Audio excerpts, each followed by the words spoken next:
So this particular lesson 3.3 is probably one of my favorite lessons to introduce in algebra. It is probably going to be one of the few things we've done up until this point that is new to you. So please pay extra attention, get comfortable, listen to every piece of this so that you feel really good about what we're about to do.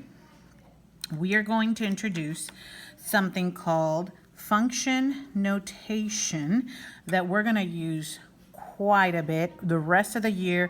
And again, you'll use it in Algebra 2, Pre-Cal, and so forth. It'll become just second nature to you, okay? And I hope to illustrate not just how to use it, but why we like it, and what its advantages are. So I'm in fact going to ignore our notes for just a moment. Just listen in so you can kind of see why we would use this, okay? Now, typically, up until now, when we have a function or an equation, most of the time it's been y equals and, then your equation. Well, we're about to get into situations where we have multiple equations that we're playing with. So perhaps one of our equations is y equals 3x, and maybe the other equation or function is x equals plus 2, And maybe there's a third one that's like, 1/2 x, say, okay? And for whatever reason, because, we might be dealing with systems, we might be comparing situations, we are dealing with these three equations kind of in the same problem, okay? That's going to come up a little bit more and more. Well, here's the limitations to the way that we have this written, okay? Let's say for a moment that I want you to plug in, let's say I want you to plug in a 4 into this equation right here. Okay, well, I would have to say, hey, please set x equal to 4 in this y equals 3x equation. And you might go ahead and do that and say, okay, so you want me to take this, y equals 3x, and you want me to plug in a 4 for x, and then I'll solve that, and I'll get that y is equal to 12. There's my answer. Okay, sounds good so far, right? Nothing new here. Well, let me tell you a little bit about the limitations here. In this last line, this y equals 12, okay, it really doesn't give me a lot of information. It tells me that I had a y output of 12, and that's about it. If I want to know, well, which of these equations did we use to get that 12, I have to go back and look at the work and figure out, oh, they used the one that was multiplying by 3, right? If I want to know, what did we plug in to get this 12? I've got to go back and look at the work and look in here and be like, okay, they plugged in a 4 to get that. This line by itself is not very informative, okay? It just tells me an output. It doesn't tell me what function I used, and it does not tell me what I plugged in to get that 12, okay? So just keep that in mind, because this is one of the main reasons or advantages I see to doing what we call function, or using what we call function notation, okay? So again, I had to tell you exactly which equation, you had to plug it in, and then this last line doesn't give you a whole lot of info, okay? So this is what function notation does, okay? Instead of saying y equals, y equals, y equals, and all of these kind of saying the same thing that way, we name them. Basically, we name the function. We give it a name. That's all it really is. So I might call this one, instead of y equals x, I'm going to replace that y with f of x. Now that's probably the most common one, because f implies the function of, and then in the parentheses you label what variable you're going to be using as an input, okay? So this is a little tricky right at the beginning because it looks like a new variable f and it looks like you're multiplying them. Neither of those things are true, okay? I know it looks like it. I get that. I know that's a little bit hard to kind of be like, wait a minute, but it looks like multiplication, but it isn't. It is a notation. It is a way of writing something. You're going to notice that that f is usually a little bit more more scripty and or italicized. It's lowercase like that a lot of the times, and it's basically saying the output is going to be a function of this input. It is literally just a notation. This is not multiplication. F is not a variable. So I'll emphasize that more later, okay? But I'm going to call that guy f of x. And maybe this one I'll give a different name to. I'll call this maybe g of x. Just a different name. Again, I'm not a new variable, it's a label. I'm naming this x plus 2 equation the g function. Okay, so I would say this right here is the f function, this is the g function. Okay, I'm just labeling them and assigning them a name. Okay, maybe this one, I will label it as the h function. So all of a sudden that 1/2 x becomes the h function. Okay, now look at the difference in the conversation. I have these three functions. One we called the f function, this is the g function, that's the h function. We're just naming them, okay? And if I wanted you to do the same thing again here, this time all I would have to do is say that. Because I would say, hey, solve f of 4. That's it. All I would have to say is solve f of 4 for me. Okay, and you would know that I want you to go grab the f function. So you're like, oh, she wants me to do the f function. That's this one right here. And it would tell you right in here what I want you to plug in. Okay, so if I say, hey, solve the f of 4 function, you go fetch the f function, which is this 3x, and you input a 4 as your input. So the x here is just telling us what you want to plug in the actual equation or the function. Okay, and then we get 3 times 4 is 12, just like we did before. But this time, instead of writing y equals 12, we're going to write f of 4 equals 12. Okay, and this would be our final answer. And I want you to see how much more informative this final line is, because this final line tells me what function I used. Which one did we plug into? Oh, we went into the f function. Okay, that was the 3x one. Got it. What did we plug in? Oh, we plugged in a 4. That was the x coordinate we plugged in. And then it also gives us the output. So you can kind of see that the x and y, the ordered pair, if you were then going to graph this, are sitting right there in front of you. You don't have to go dig it back up here. And of course, I pick simple ones, but sometimes they're more complex. So it takes a little bit of digging to figure out what did we plug in to get that answer, right? Well, you wouldn't have to do that if you're in function notation. This is called function notation.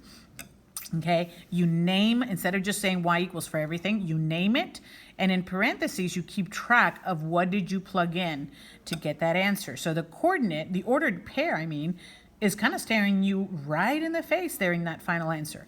What function did you use? What did you plug in? And what did you get out? It is a much more informative method, okay?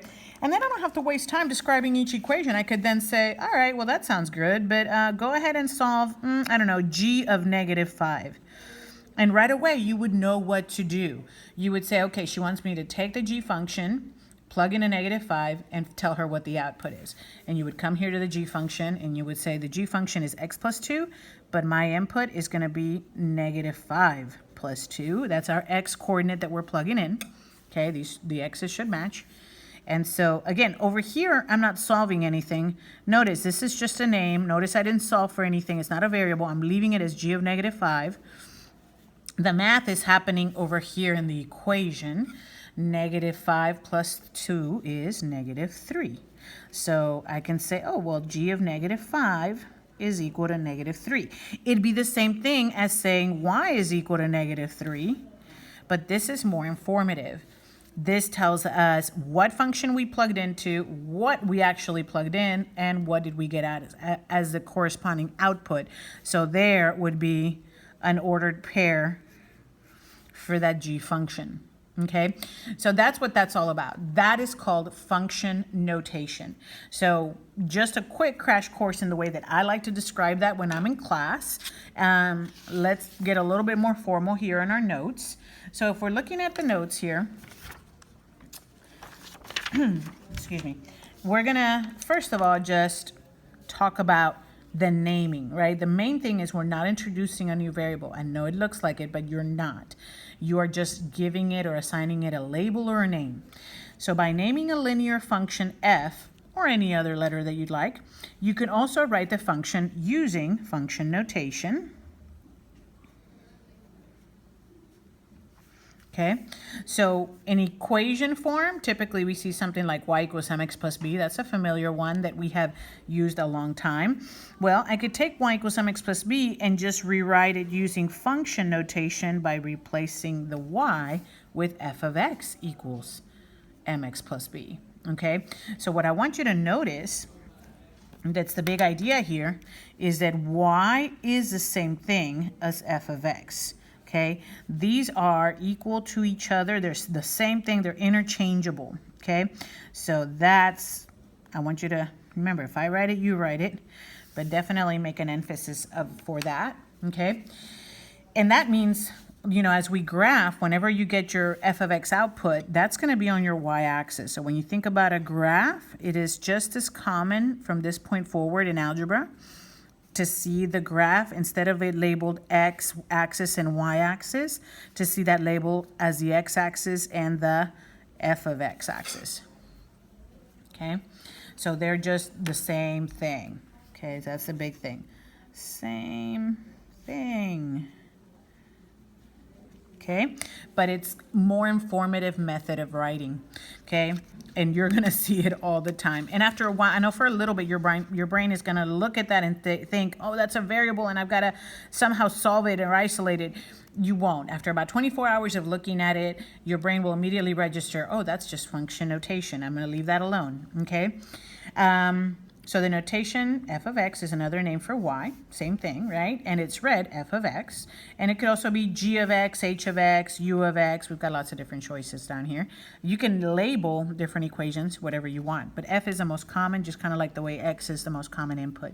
So if f is a function and y is the domain, then f of x represents the outputs or the range, right, of that corresponds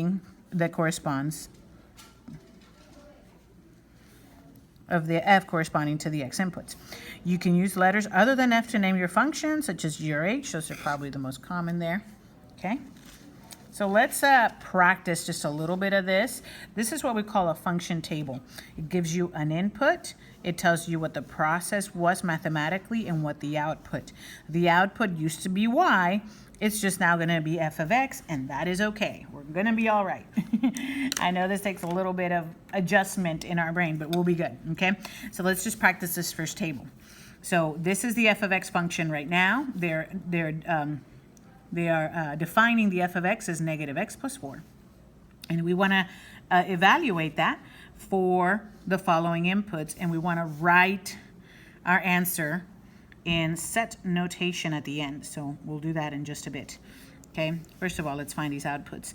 So this is our original. If I want negative 4 to be the input, then I'm just going to write this as f of negative 4. F of negative 4 is equal to negative, and then my input is a negative 4, and then plus 4. So this negative is part of my function, and then a negative 4 is my input. Always put your input in parentheses. That's a really big important thing.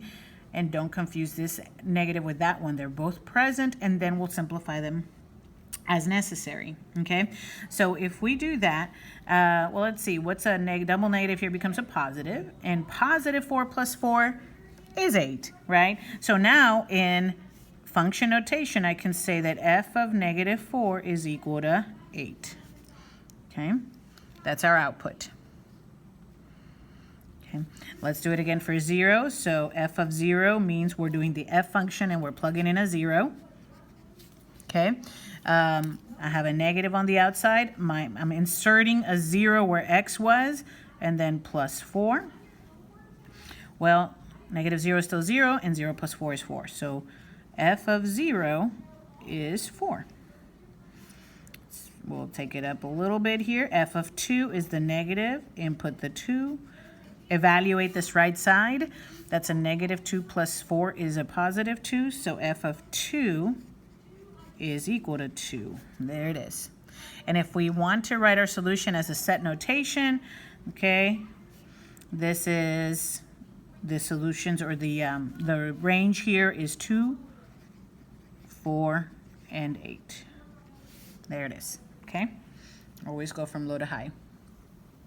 All right, let's try the g of x function on number 2. So on number 2, g of x is 5x. That's what we have labeled the function that we've labeled the g of x function. So we're going to insert g of negative 4 equals 5 times, and then we're going to insert that input there. We'll evaluate this side. 5 times negative 4 is negative 20. This side stays the same. It's just keeping track of what function and what we plugged in, but our answer is negative 20. Okay.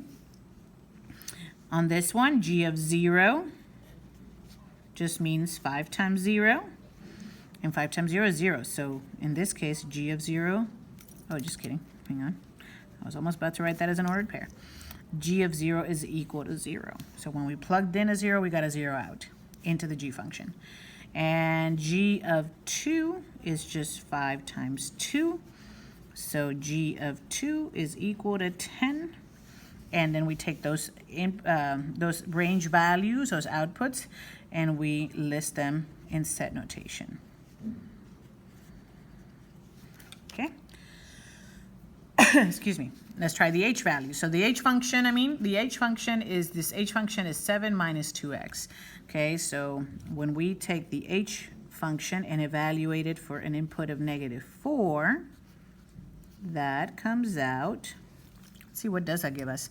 So multiplication first, negative times a negative is a positive 8. Positive 8 plus 7, that's going to be 15. So h of negative 4 is equal to 15. Then we have h of 0. So that just means we take the same function and plug in a 0. Well, 2 times 0 is 0, and 7 minus 0 is still 7. So h of 0 is 7. And then h of 2, plug that in. And let's see, 2 times 2 is 4. That's a negative 4, so 7, and a negative 4 is 3. So h of 2 is our input. Just kidding.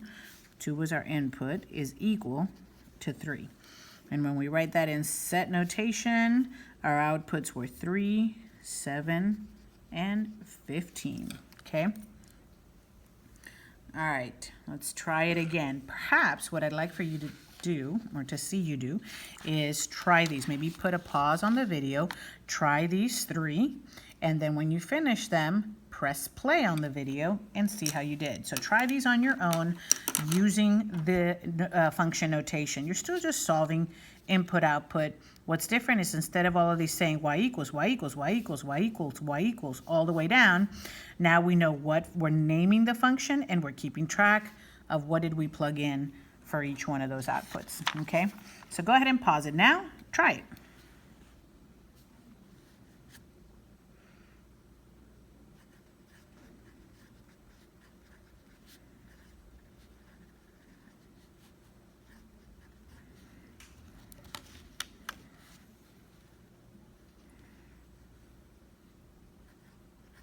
Okay, so if you're back with me, now you really should just be kind of checking your work here.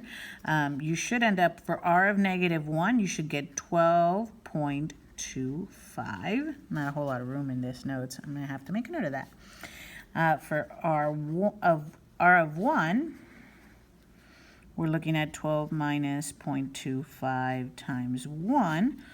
That's going to be r of 1 equals 11.75. And then for r of 5, we're plugging in a 5 here. And for that answer, for r of 5, we should be getting 10.75, I believe, because that's 120, yeah. Okay, so our range values for this one were 10.75, 11.75, and 12.25. The math we're doing is exactly the same. We're just evaluating the actual function. This is the part that's different. We're practicing and getting our eyes and our brain used to seeing this and leaving that alone and knowing it's just there for FYI, informational purposes. We're not trying to solve for that in any way, okay? All right, let's try the t function. Hopefully you already tried all of these on your own and you're just checking to see how you did. And we're plugging a -1 in here. And you know what? Well, in hindsight, I might want to simplify this before I continue. But this is a -3. So 6 and a -3 is 3, and that is 1. So I get t of -1 is 1. T of +1 is 9 minus 2, that's 7. So hopefully you got t of 1 is 7. And then t of 5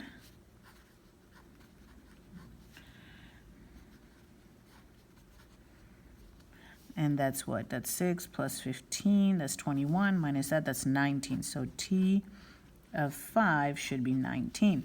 So for this range, I get 1, 7, and 19. Okay, so I think you get the idea.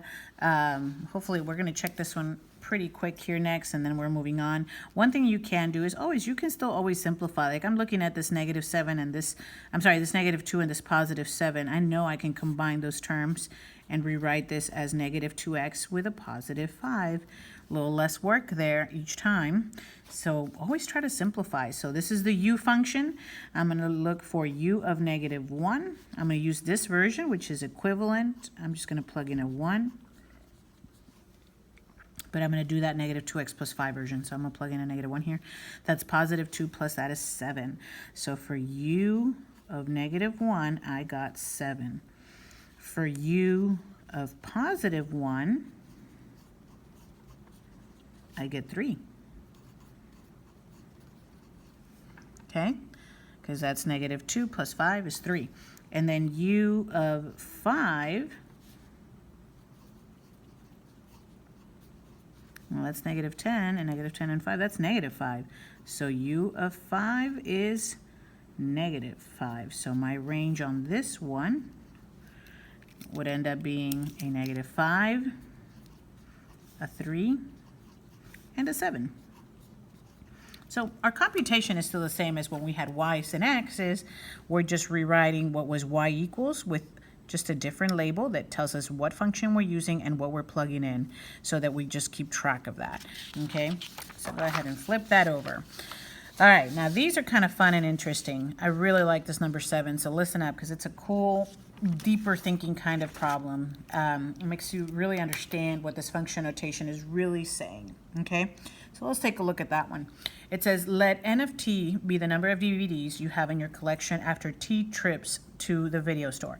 So the output, right, the whole thing, n of t, that is the number of DVDs. Oops, DVDs, okay? And t, of course, then is the number of trips to the video store.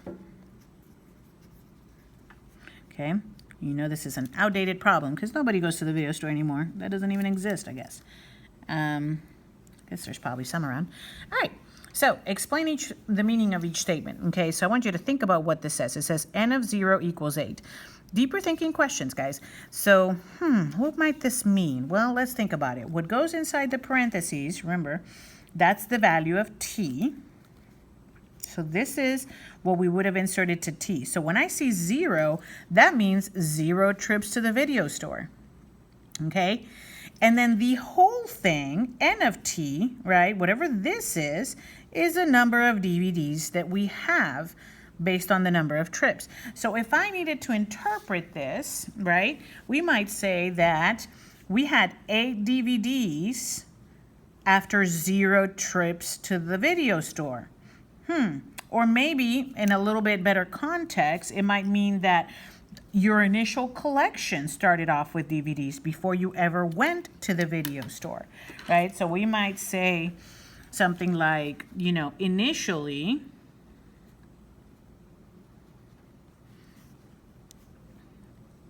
the DVD collection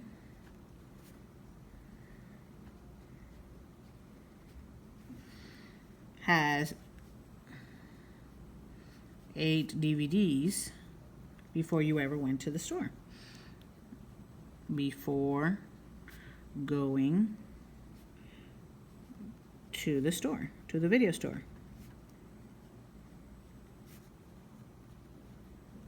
So how cool is that? Just from this statement, right? We could really put all that together, because I know what the input in the parentheses is T, which is how many trips we've been to the video store, and the output, the whole N of T, is how many DVDs are in the collection.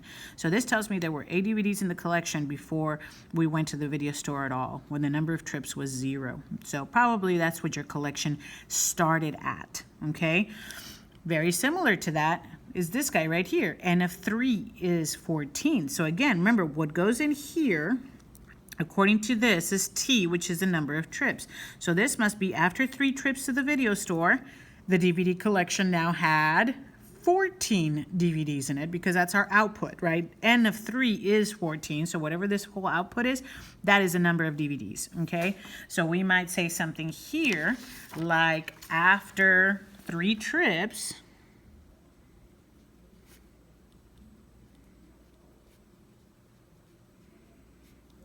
to the video store,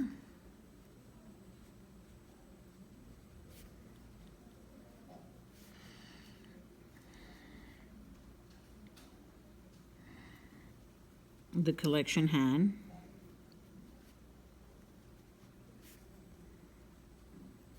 14 DVDs now, right? Okay. How about this one? It says N of 5 is greater than N of 3. Okay, well remember, the parentheses still represents how many trips you've been, and the whole thing, N of 5, is the number of DVDs in the collection. Okay, so what this is saying is that the number of DVDs, is not 5 is greater than 3, is N of 5. That's the number of DVDs after 5 trips. That's what that says, okay? So what this is saying is that the number of DVDs after 5 trips, or the number of DVDs in the collection after 5 trips, is more than the number of DVDs after 3 trips, okay? Because again, N of 5 is how many number of DVDs we have after that many trips, right? That's our N of T and our T. So here, okay, we might say the number of DVDs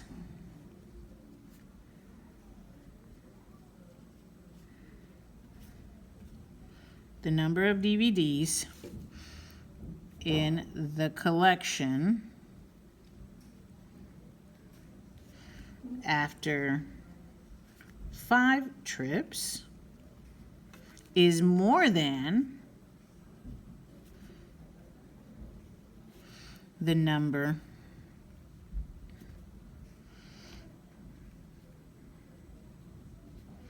of DVDs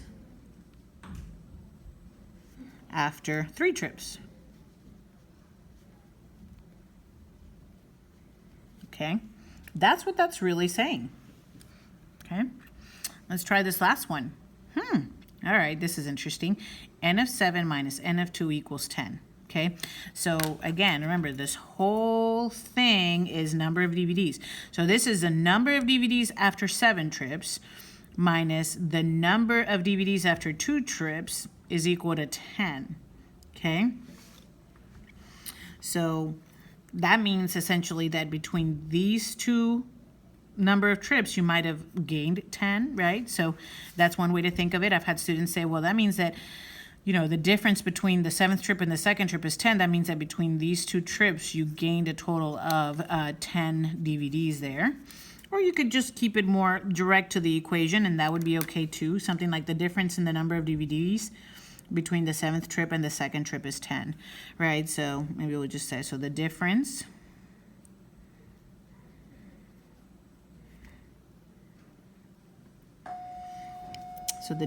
in the number of DVDs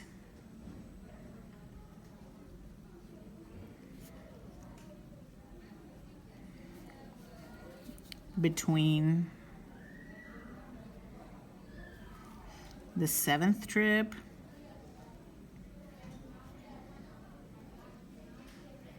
and the 2nd trip is 10.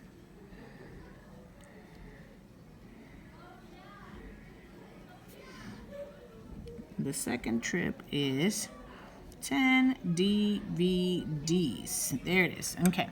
So that really gives you an idea of how it really forces you to analyze what that function notation says. So I think those are pretty helpful.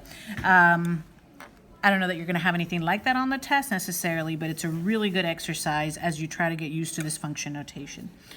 Alrighty, so find the values of x such that the function has the given value. So this is kind of thinking of things a little bit backwards, right? So it says b of x is equal to negative 3x plus 1. So they've defined what this b function is. It's the same as if we had said y equals negative 3x plus 1, except we have called this particular function the b function, and we're going to use function notation. But what I want you to notice is if they say b of x is negative 20, then what they're giving me here is the output. So remember, b of x is the same as y. So when they tell me b of x is negative 20, that's like them saying y is equal to negative 20. That's not our input. They didn't say x was equal to that, right? So we're not going to put that in for x. They're telling me b of x is negative 20, right? So where's b of x? Well, b of x is right here. So that's where that negative 20 goes, okay? That's my output, b of x, right? So I'm going to set this equal to that negative 20. And then we want to find the value of x according to the direction. So I'm going to work backwards and solve for x. Okay, so my output is negative 20. I'm going to set that here. This will not go in for x. Otherwise, they would have said x equals negative 20, but they didn't say that, right? So we're just plugging in a negative 20, and now we're solving for x. And after you feel comfortable setting that up and plugging that in, we are going to do the rest of it as review, right? So we'll just solve for x. We'll always get rid of what's added or subtracted first as long as there's no grouping symbols. Negative 20 and negative 1 is negative 21. And then in the next step, we'll divide both sides by negative 3. And it turns out that negative 21 divided by negative 3 is 7. So that's our x value, okay? So x is negative 7. But if I really want to be awesome about this, I'll write this in function notation and basically say, okay, well, when b of 7 is evaluated, when the input is 7, that's when we get a negative 20 as our output. That's truly the advantage right here of function notation, to be able to write it like this in the end, where I can see what function we used, what input would have given us that output. Okay, so it's b of 7 equals negative 20. Okay, same thing here. R of x is equal to 33. So that 33 is going to go in where r of x is. It's going to replace this whole thing as the output or the solution. So we're setting it equal to 33, and then we'll solve. So always start by adding or subtracting unless there's a grouping symbol. 33 plus 3 is 36. And then we divide both sides by 4. And it turns out that 36 divided by 4, that's 9. So x is equal to 9, or in other words, r of 9 is how we get 33. And that's your function notation right there. Okay, let's try number 10. Number 10, we're going to take m of x and plug in a 2. So that's your output. And we've got negative 3/5 x minus 4. M of x equals 2 becomes our output. I add 4 on both sides. That's 6. And then a little review here. We've done this quite a bit, but if we have a fraction attached, oh, you can almost not see that.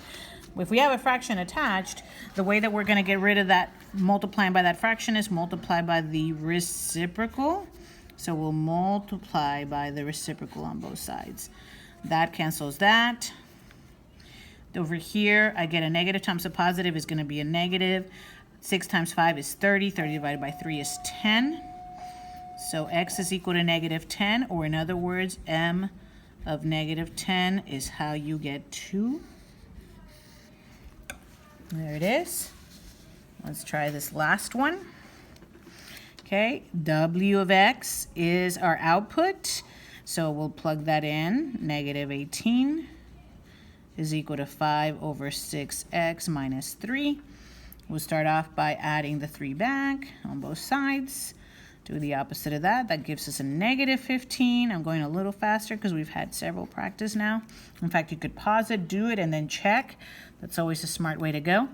And then again, when this is attached, we'll do the reciprocal to cancel that. So we'll do the reciprocal fraction on both sides. We get x is equal to, and then remember, we could either multiply and then divide by 5, or I like to divide first when possible. So negative 15 divided by 5 is negative 3. Negative 3 times 6 I know is negative 18, right? So I could divide first, then multiply by my numerator.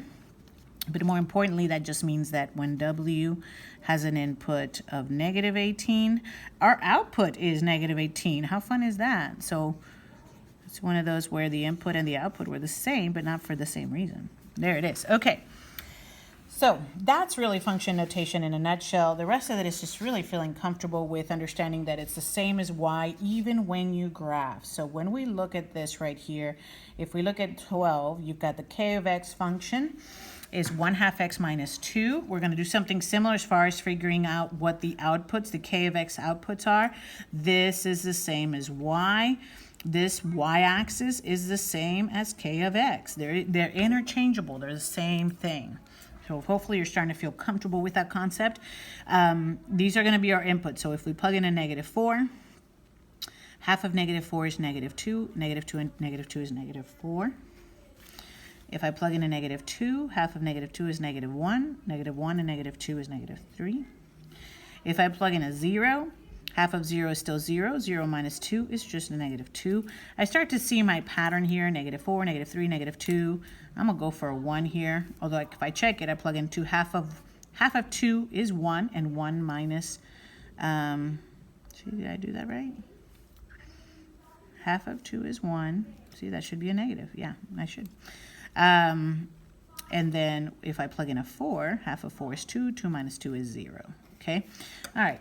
And then when we graph this, instead of graphing our coordinates as x and y's, we're going to graph x and k of x, right? Instead of, because that's the same as y. So this ordered pair